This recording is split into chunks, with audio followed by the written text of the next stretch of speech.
I'm ready for game number 3, to correct myself. Game number 3 will come up very shortly. I'm going to have to take a water break. Good God, 2 games cost me over an hour of casting time. And we're supposed to go through 9? 9 of these? Well, 8. I guess 8 of these. 9 players, but you cannot have 9 games because this is 1v1. It involves 2. BC Dagger math.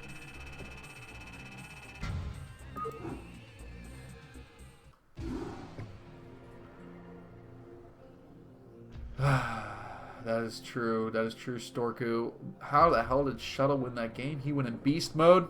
Guys, I'll be right back. I'm going to get some water. We'll go into game number 3. No pauses. If you have any questions about this game or any of these games, feel free to ask me. Let's get exploratory on these replays. Spoil yourself with the fact that we have them.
I forgot to play some music for you guys. I guess you have like the light sound of the StarCraft music in the background, but alright, I'm back. Welcome everybody from Twitch TV /BCDagger to Africa.tv /ASL2ENG2. I've got viewers on both, so welcome. Thank you so much for watching this cast with me. This is the KLM Week 2 replays, and I'm very happy to have you. I'm casting now 4 times a week, and good God, I am exhausted. Because this is an overwhelming amount of Brood War, and I love it. Okay, this is just sparkling water. I'm not drinking soda. Very, very healthy, right? Sparkling water, it's got to be healthier than regular water. It's just, you know, the fuzz is nurturing for the stomach and the throat. Probably terrible for the teeth. All right, who have we seen? Shuttle versus Sack. Oh, we're in for an hour-long game. We're in for a long one, aren't we? Oh, this is the bane of my existence. PVT. Alright. Let's see here. Let's go to Terran. Let's get Sack up and running. Let's spell the S correctly, too. Oh, this is Acer saying, I'm usually only lurking. I just want to say you're such a good caster. Awesome! Thank you, Acer! You are the best lurker. I want to say I love your lurking enthusiasm. So thank you so much. Guys, I had a very successful cast for Fight Club last week. It made me happy. Week number 6. Or no, week number 7. And Big Fan versus V1 Best of 5 is going to happen next week. It's going to be Bonnet versus True Touch also in a PVT. And on top of that, if we continue the viewership, and then we get all that viewership to go to Africa TV, we can almost guarantee ourselves some Africa TV sponsorship again later in the year when I'm going to potentially host a big foreign tournament on the end of the year too. I'm working really hard to get some money for you foreign people out there, and for all you fans, it's just icing on the cake for you to watch more Brood War That's Korean and foreign. All right, so down at the bottom left-hand corner here, we're going to have Shuttle, who's already won 2 games. 2 games. And that's actually a huge hit to both races. So Terran and Zerg already have lost 1. They only have 2 players remaining. Meanwhile, Protoss will have all 3 remaining. Of course, that can turn around very, very quickly. So we'll have to keep an eye on that. Hero played a terrible game. He played like an amazing game, but a terrible game at the same time. I don't know how someone pulls that off, but Hero did that. But we here have Terran represented by Sack at the top right. Sack took a really good game on Outsider against, who was it that he played against? I believe last, that Sack defeated. Or, no. So Sack lost that game the last on Outsider. He beat Piano though. And so I guess Outsider is one of those tricky maps that can go either way. But we've seen a lot of Starport play and shorter TVTs and odder TVTs because of that. And which is what I really like. And that makes Africa's Star League team battle a little bit more exciting. If you hear the shaking in the background, that's my dog, the Bisu Dogger. She wants to go outside. What do you say, girl? Well, let's take a brief pause to look at our wonderful husky. Hello, girl. What do you say? What do you say? You gonna speak for us? What do you say? Oh, she yawns. Oh, this is the other day during Fight Club. She just took the cast away, didn't she? Right. Unless there's a cheese here that I am not seeing, I'm gonna have the time to run her outside and then focus on this cast. Oh, and then I got some words for you guys. Come on, outside. Let's go.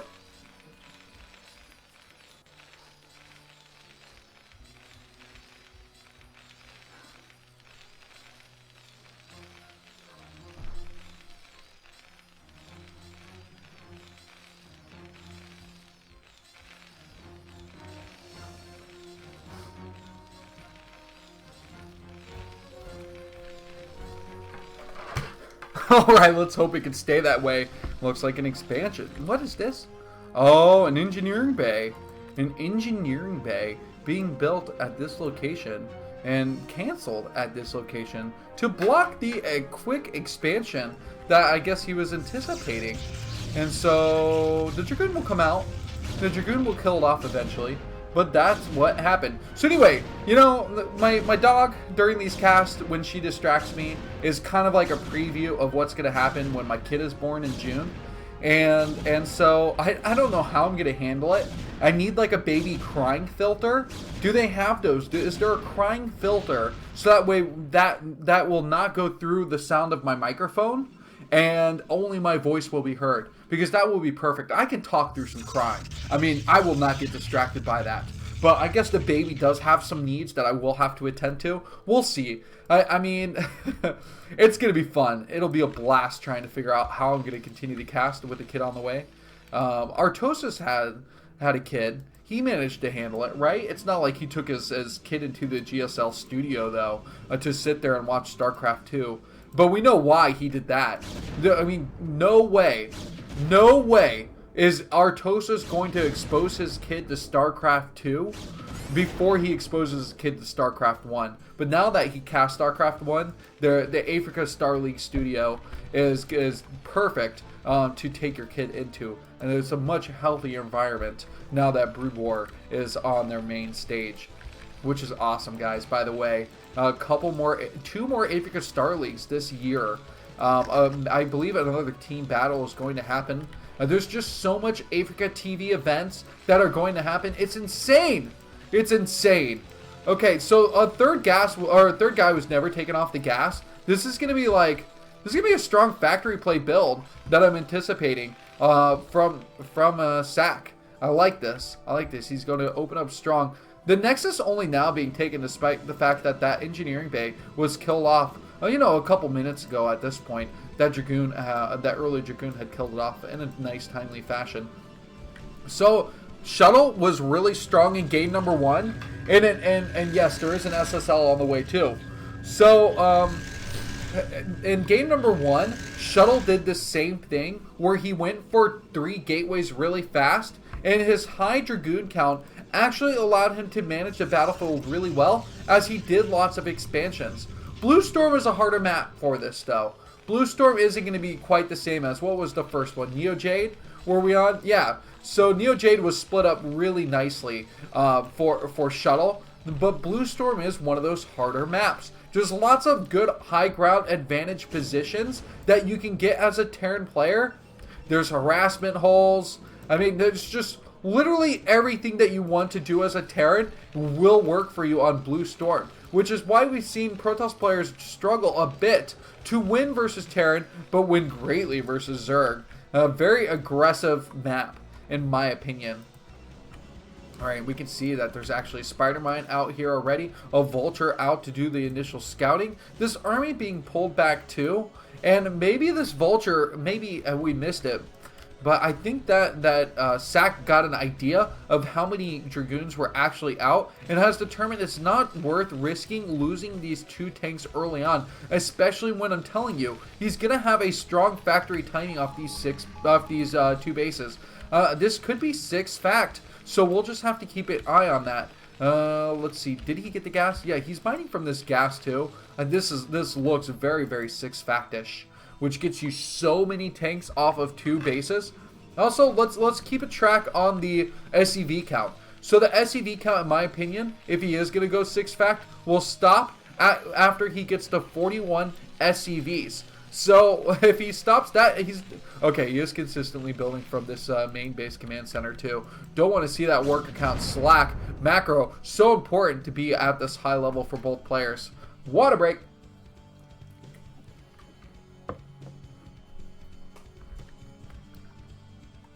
All right, let's get back to this.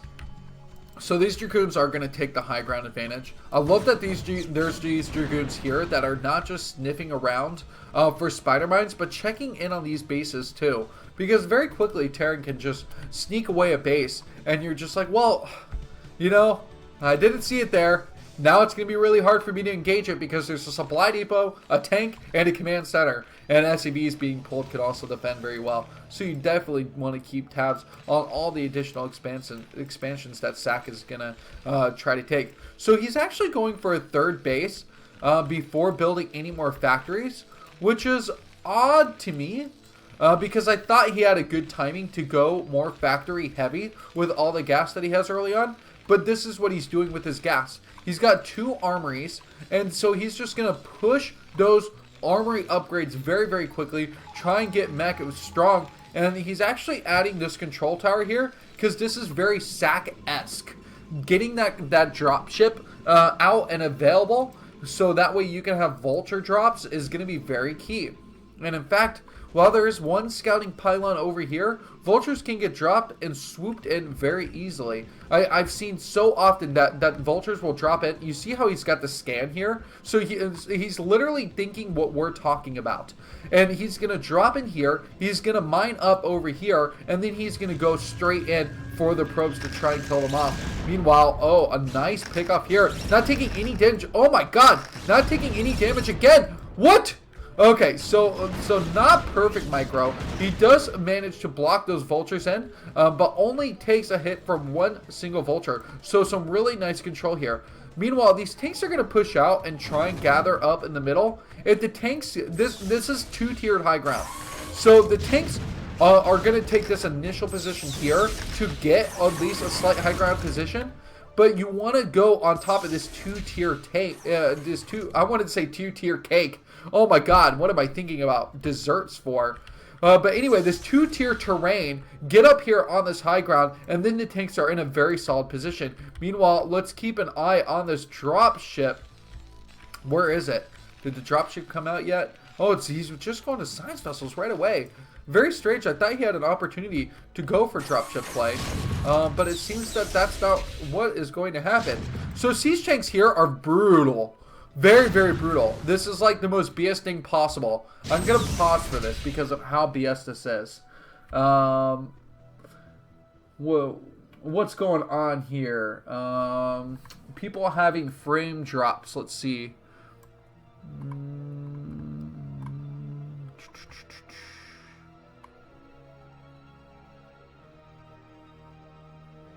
You guys are having slight frame drops, but you can still hear me. Can't I make this any better? Yes, but I may have to do that. I don't know if cutting off any of my streams will do that. Let's just continue through this one. We'll continue. I do have a point to make. Guys, I was just trying to make sure that you guys have a nice, pleasant cast. But listen, here, as this damage continues, there's a Marine that gives the vision, the long-range vision of these tanks, and which are getting dropped out by these Zealot bombs. These are actually some pretty effective Zealot bombs if they get any of the tanks. Oh, there's one tank getting close. It does. He gets 2 tanks, so that's really good. These Dragoons moving in on the high ground, taking a nice position against these siege tanks, and the siege tanks get picked off very quickly. So, lazy attack by Sack, who actually was taking down this Nexus pretty quickly. And I think that these probes, which probe did it? Oh, we need to find you. Alright, we're not going to find if any of those probes did manage to get the kill. This looks like a lot of units over here, but it's just vultures. Did he manage to get any of the kills? I don't think so. 66 probes at this point. Meanwhile, we should see, 57 SCVs off these 3 bases is an adequate number of workers to be dealing with this 3-base economy. I love this. I love this. Look at this, the vulture dance, and it can't move. It's literally stuck until he hits the stop key. If you don't know, he couldn't move that vulture anywhere, no matter what command he gave it, until he hit the S key or pressed the stop button on the, what do you call this right side? These easy buttons, I guess you can call them, the easy button page. And unfortunately, that vulture did not do anything effective with the rest of its life. All right. And let's get an eye out. I've completely distracted myself. Good God me. So 10 factories should come off these bases. And we're seeing just 8 factories right now. So he can cram 2 more in there if he wants to. And 8 is really only what you could provide off these 3 bases. But I'm being like economic positive here. Assuming that Sack is going to be taking a 4th command center down at the bottom right. Which is typically how the map will split. This can be a pretty good carrier map, by the way, and we're seeing Arbiter play instead. You know, there was this option though earlier for Shuttle to go for carriers if he wanted to, but I just want to remind you that that Shuttle has played so well with his gateway units. His micro has done so perfectly in this game that you can see the tank count has been pretty low. Vultures are getting picked off quickly. The spider mines aren't doing too much damage. But 2-2 is about to finish up. Where is that? Where is that armor upgrade? It's going to be right here. So it's halfway done. +3 is on the way. And it's halfway done before the Terran Player 2. Or, I'm sorry, it just started, didn't it?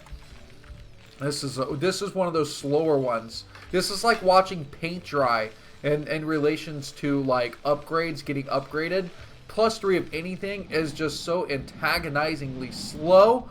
But starting it at the 13-minute marker means that at the 16-minute marker, he will be good to go. Okay, so these Dragoons, no, they can't engage in here without the stay side. The stay side not coming in the back, actually. So it's actually hurting these Zealots a little bit as they do try and engage. But the Zealots, with their +1 and their speed, are actually doing really well, engaging on top of this army, clearing out all the tanks, and the vultures are coming in just a little bit too late. There's not enough spider mines also to defend. And so even though there's like D-Matrix coming down, I think that we're seeing a game that is slipping away from Sack. Sack might lose, and Terran is showing a terrible showing in this tournament. If Shuttle takes down 3 kills, that is great. And that's great for Zerg too, who will only have 1 Terran player to play against and 3 Protoss players. So there's still 2 Zergs remaining, and they are cheering hardcore for Shuttle to pick off this Terran opponent because they know that Sack is a really good ZVTer and will make their life difficult. This command center coming down to the bottom right. How much army remains? Because you can see that the map is still split. It's held down 20 vultures, only 4 siege tanks, and there's a lot of re-macro that's going to come. Who are we watching? A Shuttle or Best? Has Best taken over the keyboard? That's the huge question here. But units aren't being macroed in here. Not right now. No units being produced? Oh, quite odd. Even though we have 152 units in total, the food supply very high. It's even for both players. A base has been taken at the north, so this is just a phenomenally strong Protoss game. And you know, as much as I touted that Heroes should never have lost the previous game, we should not be seeing Shuttle lose this game. He is in the perfect position to win. And there's an observer over here, so the observer sees it. Try to make sure that we don't miss like a key recall. We have to keep an eye out on that. Wait. Okay, did we almost see it? Okay. Oh man, I don't want to miss the recall when it does happen, because we know it's going to happen. Lots of probes getting shimmied over. All these turrets trying to come up now that the Arbiter has been shown as a recall threat. Another base will come up down here at the bottom. So this is a good position for a turret just out at the front too, because no Arbiter is insane enough to just quickly engage into a turret. The turret will win against the Arbiter any day. This is a lot of vultures. This is a very vulture heavy. Why? Because, well, really, there's only a heavy mineral line that's been added in for this third base, and it's so important that SAC has this base down here, which is such a late base. It's really, really late. Oh, Reckless Science Vessel has just been picked off too. Where's the entire army for Protoss? He's maxed out. He's bundled up here. Where's the Arbiter? Someone please call it out, because I'm missing where this recall is going to go down. But it looks like it's going to happen. If these chunk of units disappear, then we'll just start scrounging for wherever that Arbiter is. Oh, we're just gearing up for the excitement, aren't we? There's way too many turrets here. A defensive science vessel. There's too many turrets here. I mean, really, SAC has defended, has responded to this quite perfectly. Oh, the Blitz comes for it. Is he going to get through? Only a couple more shots. But a 99 health Arbiter, and this does not look like a good spot. It does not, and in fact, he can't run back. Now, if he runs back, he's gonna lose. He's gonna die to these turrets again. So he has to take upon the EMP. Take me on. He missed it. The EMP misses, but the Goliaths come in here. They kill it off anyway. Wow. Oh, so the dancing parade is over. That Arbiter has been picked off. SAC is playing a great game. And guess what, guys? 2-3 is finished up. 3-3 is going to be on the way. And SAC is time to roll. It is time to roll over Shuttle. I don't know. Oh, I do know. Okay, 6 carriers. Remember I talked about all these carriers earlier? Remember I said carriers are a good thing to have on this map? This is standard Protoss right here. Max out on bases, get late game carrier play. Well, let's see if we can capture one of these interceptors too. No, we're not going to get any of them. I'm clicking too slow. There we go, +1. So +1's finished up. I imagine if you go to Cyber Night Score, +2 is going to be on the way. And this is awesome. This is awesome. This is actually a decent amount of Goliaths to like slow things down. But will he have enough Goliaths here to defend completely? Oh, the luck of the Kakaroo's on his side as it scopes out these bases. Oh, look over here. Look at, oh my god.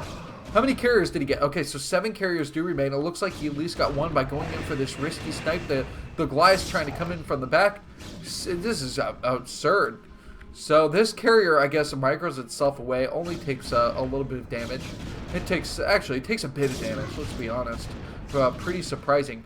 Now remember the ground army. The ground army cannot really push forward because it's going to get picked off too.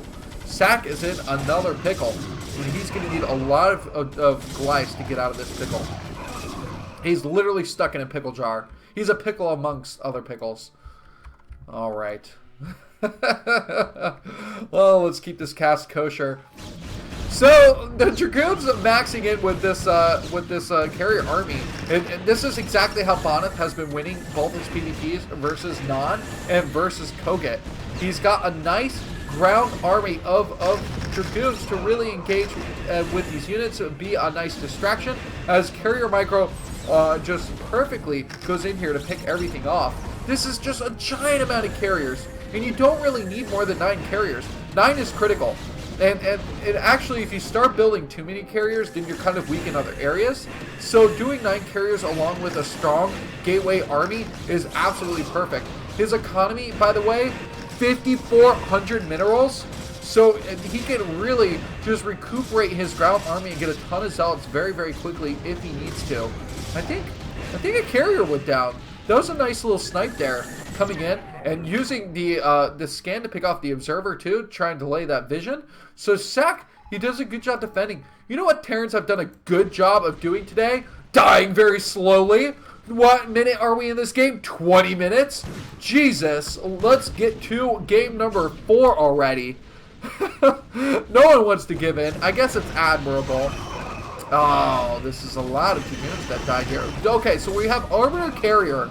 At this point, when you see Arbiter Carrier, you tap out. That's what you do. But Sack, he's a Terran player for SKT, and that is why he doesn't know of the end of a game from the beginning of a game. He honestly just straight can't tell. Oh, I'm exhausted. I'm exhausted. I'm going to let this game speak for itself. There we go, GG.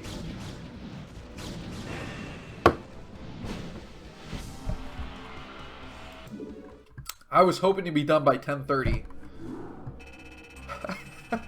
I started early. Everyone. This is unfair. Shuttle is playing like a boss and making us pay for it. All right.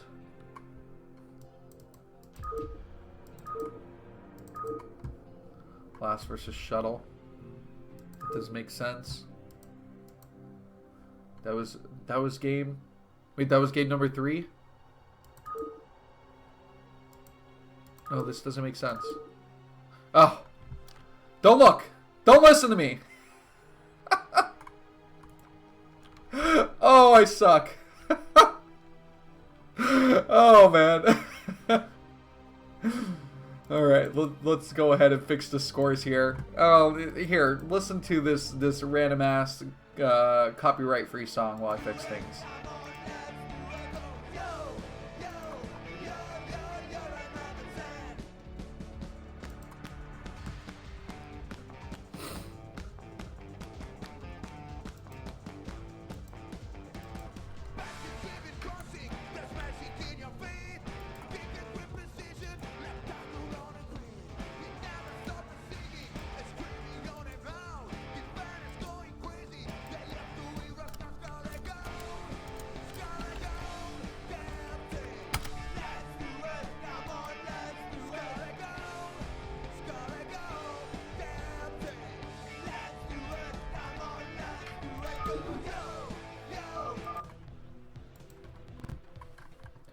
Alright, we're starting just a second here.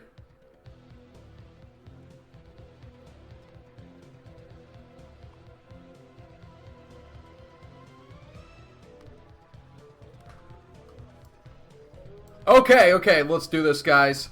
I'm ready to go now, and obviously you just saw my weird face peering towards the screen. Let's see, I'm going to close down VLC here to increase my CPU power, which it says is running at 100%. I'm going to close the Africa TV channel because no one's talking to me on there. So that's being closed down now too. And cool. Yeah, we're good to go. Hopefully we have even less lag than before. Oh, you guys are the best. Shuttle versus Zero. Shuttle has won 3 in a row. He's going to try and take down another Zerg player. Honestly, I hope he gets some bonus winnings if he can win 4 games in a row because he absolutely deserves the bonus money. Now, Zero, you know, he's following up the Hero, and I believe that Zero is the best Zerg in the world. In my opinion, Zero is by far #1. He has really good, solid ZVP. He makes good ZVT decisions too, even though like all other Zerg players, they do struggle a bit versus Flash. He has great ZVT results against lesser players. So I do expect him to put up a pretty good game. Now, Shuttle, on the other hand, He's just stomping people like I've never seen before. He's making this look so easy. And this is like going back to his Africa Star League Season 1 form. And I'm just loving that. And so here we have the forward pylon. We're on Fighting Spirit. And this is a Forge Expand type map, but Movie has turned this into Gate first type map too. So Gate, nope, Forge. We're seeing that Shuttle is going for the same sort of play style every game in every matchup. He did the similar thing in both his PVTs today, and now we're seeing that he is actually going for this Forge Expand also. And now you can see that because he's going Nexus first, he actually put the pylon block down to prevent the hatchery. If this was 12 hatch, now remember, if this was 12 hatch, he would have had that hatchery out first. So this is the disadvantage of going for overpull if you get scouted first, is the fact that you are really delayed on that natural hatchery now because of that manor pylon. So the pylon has been canceled. It's going to be 3 hatcheries anyway, so there's not this great concern. You do want to get a macro hatchery at some point, and so instead the macro hatchery has been, this third hatchery has been built over here at this 6 o'clock location. Meanwhile, what kind of information can we gather? One cannon has been made, and that's all that Shuttle's going to build out at this point. I'm pretty confident that he's just going to follow up with this gas and just stay into adding to the worker count. And unless he scouts something in particular, there's no reason to add on a second cannon to deal with Zerglings. It's just so funny. If you watched a Hero versus Shuttle game, Shuttle actually doesn't have much as he builds up towards the mid-game army. He doesn't build a lot of units early on. He doesn't get a lot of gateways early on. In fact, he's kind of slow to get his +1 upgrade for his Zealots as he worked towards Corsairs +1 attack. And so I'd love to see if this is going to be the same exact follow-up against Zero. Now remember, I was touting double Stargate to be a little bit more effective. The Corsair, like the single Corsair or two that Shuttle made, were not effective against Hero's build order. And on top of that, they had +1 invested into them, and he didn't get anything, and he didn't use them later. So I really hate the fact that he went for that +1 attack without a game plan to make his Corsairs effective against the Zerg army. All right. So let's see what we got here. And this third base already does have. So the trouble with this third base is that Shuttle knows that this will be here. Why? Because when he blocked off this pylon and he saw that a drone left the base, it meant that there was going to be an exposed third hatchery. So despite how good your SimCity can be, 3 Zealots can get here and cause a lot of major disruption. So I wouldn't be surprised if we saw 3 Zealots sneak out and attack that third base pretty quickly. Meanwhile, is this going to start spinning? Is it going to? No. He's actually going to Citadel of Doom very quickly. This is looking like a Sair DT build, guys. Very aggressive here early on. This Sair DT can actually work out well too, because he knows that there's going to not be a lot of overlords, if any, at this third base.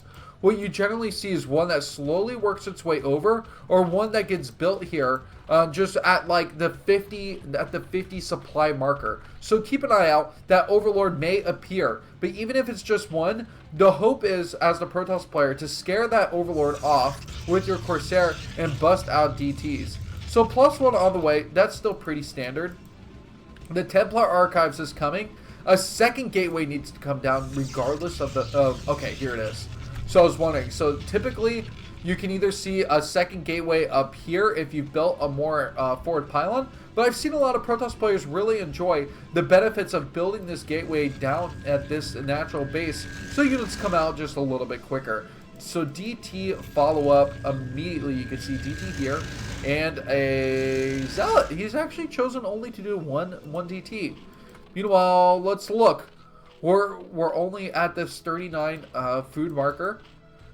He's about to build another Overlord. I imagine the next Overlord that will be built will be at that base location. Because Zero knows. Zero knows that he has to be careful. Make sure he has the ability to detect at all his bases. Now the Zerglings, if they got in here, that would be quite a disruption. This DT first is awesome, because the DT might actually end up getting a ton of damage out. Let's look inside here. So speed is on the way. This is looking like 5-hatch Hydra into expansion type play. Overlord is coming down. Speed for Overlords is going to be on the way too.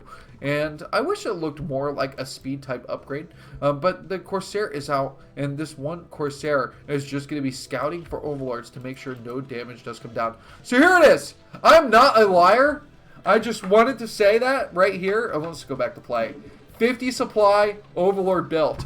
Bam! Okay, I've been watching way too much StarCraft lately. My predictions, or I guess my accurate assessments have been on par lately. Fight Club was a very, very nice cast, might I say myself. Only people who are full of themselves say that. I hate that because I don't ever I don't enjoy acting full of myself, but I do get excited when I get things right. So range upgrade on the way, and because Shuttle decided that he wasn't going to do a lot with his Corsairs in this game, he made the mechanical decision to go from going to get that +1 upgrade. He's decided to save that gas, and that gas instead allowed him to get the DT. That's really what the trade-off is here.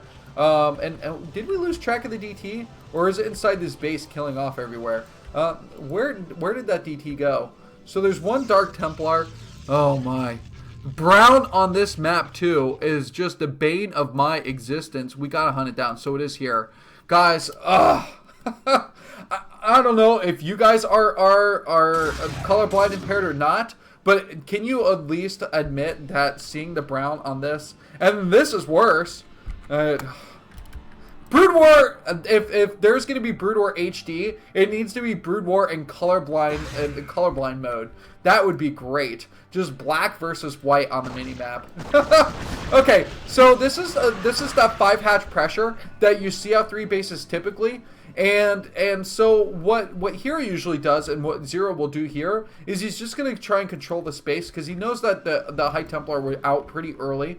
He knows that this field has been is pretty controllable as a Protoss player, especially after watching Shuttle play so well against Hero, that he's just going to try and poke where he can, but expand behind this. Getting a 4th base is going to be really important at this point. So we're going to see, I guess in the next 2 minutes, an extra hatchery coming up down here at the bottom right for Zero, as he needs to make sure he expands behind this attempt to defend too. So there's a leading DT in with this army. Let's not lose track, as it might be able to slip its way in as the attack comes on. And Shuttle, he knows this is basic Protoss aggression, where you bounce away. As soon as you see that there's enough defense, you bounce away from that location and go towards the next. But coming up here on the ramp at this point is going to be really tough. He's a little late to come in here with a strong attack, but still, he's mowing down at least all the units that can defend. The drones absolutely need to be pulled.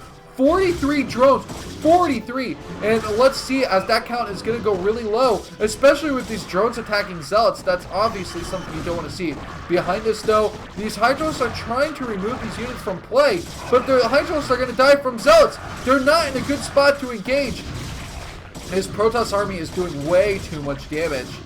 And in fact, the Evo Chamber, a couple hatcheries are going to go down, and even if these units do end up being cleared up, I think that this damage has been way too strong. With the wait, has this 3rd base been eliminated? There was a backstab up here. So while we were focusing on the Protoss army, I just want to point out, Zerg did run in here, caused a cancel on that Nexus. So at least that's going to be 2 base versus 2 base. But still, 35 drones to 45 probes. The worker count is much higher in favor of Protoss, plus the upgrade is going to be in favor of Protoss too, with the speed, with the +1, and the High Templars in that single DT. How well has the DT done? I can't click it because it was behind that Overlord. So an 8-kill DT, and Zero is going to end up losing this base. Here comes the expansion behind this. There's no pressure that can come out from Zero. and Zero is kind of stuck back at home, wondering what he should do with himself. And I guess the logical conclusion, switch to Mutas? So that's what he's going to go for. He's going to go for Mutas, but this Mutas switch usually only works once you have a decent amount of regular units to help out, whether it's Zergling or Hydras, to at least control the battlefield at the bottom. So remember, if you don't have Mutas, if you don't have units that can attack these Mutas, they're just going to start attacking the other bases. And they're just going to ignore the fact that the Mutas are here because they can't do anything. A nice storm actually getting these Mutas pretty low. Another storm could actually kill off all these Mutas. So let's see, if there's one more High Templar in place, then this is going to be well defended. Meanwhile, the units aren't going to attack at the front here. There's no expansion down toward the bottom right, which you would have expected had he not lost all his bases. And this is really, really bad for Zero. Zero, who I touted as the top Zerg player in the world. And I guess he might be able to get this pylon, but he shouldn't get the cancel unless Shuttle is saying that he's just going to go all in at this point. He really shouldn't get the cancel, but Shuttle is giving up this base knowing that he can win. That's exactly his point. So he brought his army out to just kind of take a roundabout spot towards the natural base, and he's going to try and bust it down.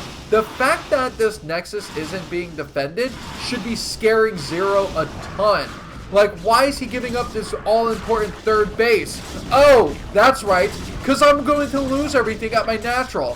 So Zero is going to lose everything. He's going to lose this game, most likely.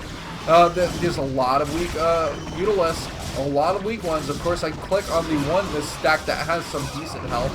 Oh, that one's full health. Make a liar out of me. But still, these Dragoons from the back are clearing out the rest of these units. Remember, the next 3 macros should be a killer move. I'm surprised that these Mutas have paid off as much as they have. Another Nexus is geared up to drop at this location. And Shuttle wanted to win the game right there. He really absolutely wanted to win with that push. But I guess this overwhelming amount of Mutas and this ridiculously hard path to go through, because Zerg buildings are just frustrating to move past, is making this difficult for Shuttle to close out. Meanwhile, a hatchery here, some overlords here, another overlord here. Okay, here we go. So, of course, me not seeing the brown. This is a decent amount of Dragoons. 10 Dragoons in total, a couple Corsairs mixed in here. And that's actually enough to really shut everything down. Behind this, just a hatchery being built. I mean, there's no ability for, you know, in ZDT, sometimes you go, well, they could just go to a hive of 2 base and make this work. Well, it's not the same situation here. This isn't going to happen, unfortunately.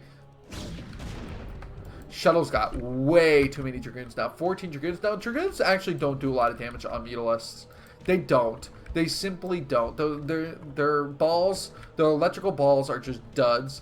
And these High Templar are on the chase. This is scary because some good Muto-Micro action can pick off these High Templar pretty quickly. So that's something you always want to be watching for. The Mutas pick off Dragoons pretty quickly on their own too. So that was just a reckless loss. What's a Protoss player to do? Just go out and attack, right? And I guess he's just relishing in his 45 probe count. Look at all the cannons that are coming out. There's an Archon to defend at home now too. I'm wondering if Shuttle's regretting not trying to defend against these Mutas, because all it took was one Archon, and he could have kept that Nexus at the 3rd base alive. Wow, wow, wow. I am close to just fast forwarding through this game because both players are just pissing me off at this point. Why is Hero allowing this Muta aggression? There's no economy for the Zerg player, yet these Mutas are doing so much damage. How does he have 14 Mutas just wrecking everything? What is this army doing? Are you drunk, Shuttle? Are you on the bottle again? I think he is.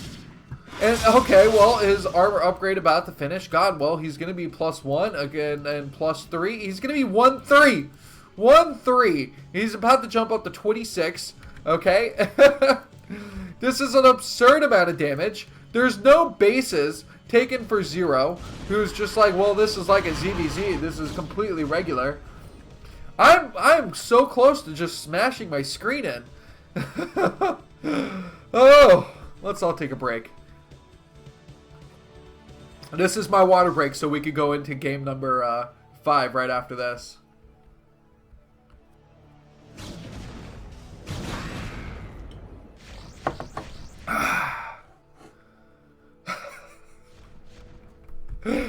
Oh my God. Okay, let's find our inner calm.